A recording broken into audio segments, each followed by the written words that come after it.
नमस्कार, मैं हूं नीलू। तो ट्रंप को टैरिफ पर एक बड़ा झटका लगा है और ये झटका बहुत ज्यादा बाकी देशों के लिए राहत लेकर आया है।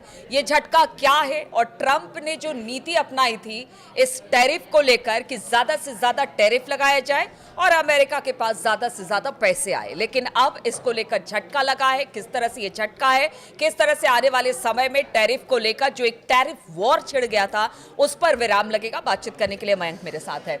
मयंक, एक बड़ा झटका कहा जा रहा है क्योंकि टैरिफ नीति को उन्होंने इस तरह से एकदम सबके सामने लेकर आए थे और फिर कहा था कि देखिए एक तरह से जो अमेरिका पर अब तक ज़्यादा से ज़्यादा देश ज़्यादा से ज़्यादा टैरिफ लगाते हैं, उसको लेकर अब अमेरिका जागा है और अब टैरिफ की बात हो रही। बहुत सारी बातों के साथ टैरिफ को लेकर आया गया था।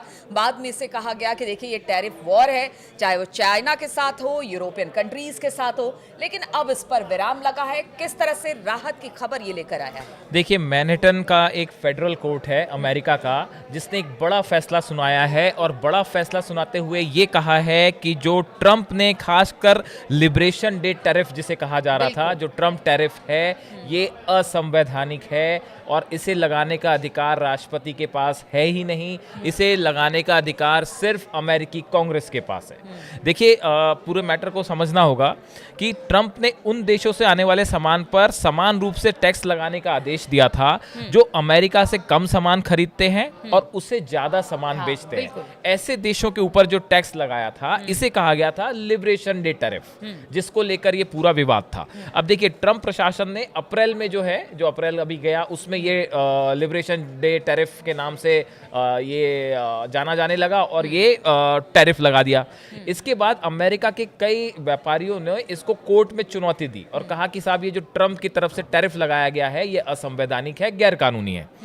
उसके बाद मैनहट्टन की एक फेडरल कोर्ट जो है उसमें इस पूरे मामले को लेकर सुनवाई हुई और उस सुनवाई में कोर्ट ने कई अहम बातें कही हैं। पहली बात तो उसने ये कही कि अमेरिकी राष्ट्रपति ट्रंप ने अपने अधिकारों का दुरुपयोग किया है और ऐसा कदम उठाया है जो अमेरिकी संविधान के खिलाफ है।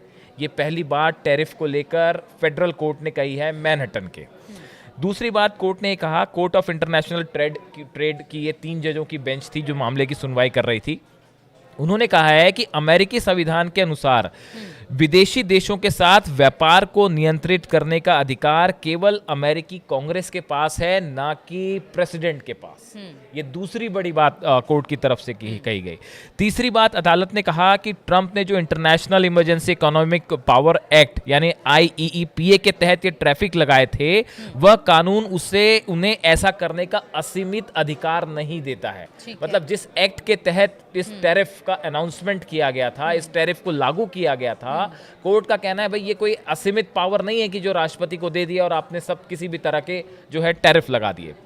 केवल असाधारण आपात स्थिति में ही राष्ट्रपति को सीमित अधिकार मिलते हैं, लेकिन ट्रंप के मामले में ऐसा कोई वैध आपातकाल नहीं था, कोई ऐसी इमरजेंसी नहीं थी। देखिए, ये एक्ट ये कहता है कि अगर कोई विशेष इमरजेंसी है उस हालत में अमेरिका के राष्ट्रपति जो हैं वो इस तरह का टैरिफ लगाने वाला कोई कदम उठा सकते हैं। लेकिन कोर्ट का कहना ऐसा है कि वर्तमान हालात में ऐसी कोई इमरजेंसी नहीं थी जिसके तहत इस तरह का टैरिफ लगाया जाए। तो ये 3 बड़ी बातें जो है वो फेडरल कोर्ट ने कही हैं। एक तरह से कोर्ट ने इन सब बातों का संज्ञान लिया। जिस तरह से एक बैलेंस इस वक्त व्यापार को लेकर दुनिया भर में जो खोता चला जा रहा था, कह रहे जैसे अगर बाकी जो भी संगठन है जो कि ट्रेड देखते हैं वर्ल्ड के, उन्होंने यही कहा कि देखिए ये सही नहीं है, यहाँ से आप अपनी मन मर्जी का नहीं कर सकते। और एक वॉर की तरह से देखा जाने लगा कि देखिए चाइना के साथ, यूरोपियन कंट्रीज है, कनाडा हो गया, फ्रांस हो गया, सबके साथ इस तरह की दिक्कत थी। आने वाले समय में लग रहा था कि अब और वर्स्ट स्थिति होगी, क्योंकि देखिए चाइना के साथ कुछ दिन के लिए जरूर इसे स्थगित किया गया था, लेकिन उसके बाद क्या होगा, सब बाजार भी इससे सहमा हुआ था। तो अब इस फैसले के बाद कह सकते हैं कि शायद हालात बाजार को लेकर और व्यवस्थाओं को लेकर दुरुस्त हो, बड़ा परिवर्तन हो सकता है। देखिए, पहले तो ये बात समझनी होगी कि जो ट्रंप की तरफ से तर्क दिए गए फेडरल कोर्ट में, उन्होंने क्या कहा। ट्रंप प्रशासन ने दलील दी थी कि 1971 में तत्कालीन जो राष्ट्रपति थे रिचर्ड निक्सन, उन्होंने भी इमरजेंसी के तहत टैरिफ लगाए थे और तब कोर्ट ने इसे मंजूरी दी थी। ये ऐसा ट्रंप के लॉयर्स की तरफ से कोर्ट में कहा गया। दूसरी बात ये कही गई कि राष्ट्रपति की आपात स्थिति की घोषणा करने की वैधता तय करना अदालत का नहीं बल्कि कांग्रेस का अधिकार है, लेकिन अदालत ने इस तर्क को खारिज कर दिया। ये जो 2 तर्क बड़े ट्रंप की तरफ से दिए गए थे, इसे खारिज कर दिया गया।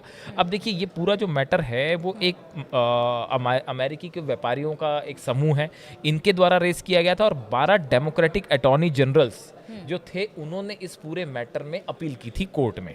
और उनके वकीलों ने ये तर्क दिया था कि ट्रंप का कथित इमरजेंसी की जो बात कह रहे हैं कि भाई इमरजेंसी के तहत या आपातकाल या विशेष हालात में ये फैसला लिया गया, तो ट्रंप का कथित आपातकाल तो उनकी कल्पना मात्र है और दशकों से ट्रेड डेफिसिट चला रहा है, लेकिन इससे कोई संकट पैदा नहीं हुआ। जो इस टैरिफ के खिलाफ जिन लॉयर्स ने अपील की थी, उनका ये कहना था साहब कि ये कोई विशेष इमरजेंसी वाले बहुतों का ये कहना था कि देखिए, ऐसा है कि आने वाले समय में जिस घाटे को कम करने की ट्रंप बात कर रहे हैं, वो उसका असर अब अमेरिका में जो इंडस्ट्री है उस पर भी पड़ेगा, उस वहां के भी व्यापार पे पड़ेगा। हाँ, ठीक कहा आपने। ट्रंप टैरिफ जो है वो एक ऐसा मुद्दा था जो कि पूरी दुनिया में चर्चा का विषय बना रहा।